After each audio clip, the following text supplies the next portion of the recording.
Voters in Pueblo could soon decide if the sales tax rate will increase in the Steel City and change how the city can spend those dollars as a ballot measure moves one step closer to the November election. Fox 41's Hunter Phipps explains what this would mean if city leaders approve sending it to the voters. So two things, Rachel. First, it would change the criteria to spend these dollars to allow for a business like a Costco to receive them. Second, it would increase the sales tax by 1%, which the mayor's office says it would generate over $26 million in revenue. But part of the debate right now is whether or not this should be two ballot questions instead of one.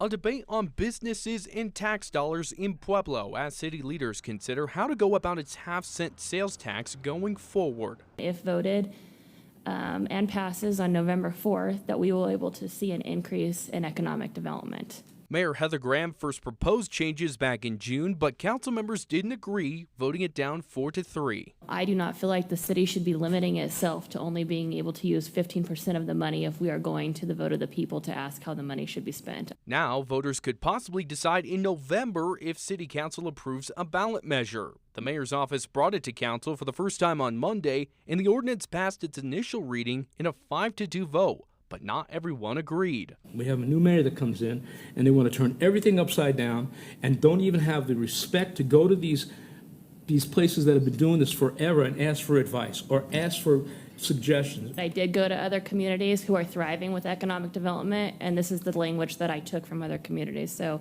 I did my research, Councilor Gomez. It's not my fault that you haven't been doing yours. Graham wants to change the half-cent sales tax criteria so the city can use tax dollars generated as an incentive to help bring in bigger retailers like a Costco or Buc-ee's, for example. The latest measure also adds a 1% increase to help with a multi-million-dollar budget shortfall, which brings up another question. I think if it passes the test of it's asking two separate questions, why aren't they separated, and can we separate them? It does satisfy the single question requirement because it is dealing with the same subject matter. It's all the half-cent sales tax. So it can go as one question.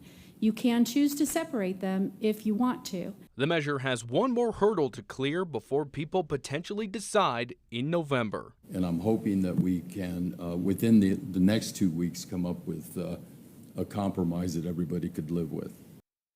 Pueblo City Council set a public hearing for August 11th on this specific ordinance. If it passes, it would appear on the ballot in November. Rachel.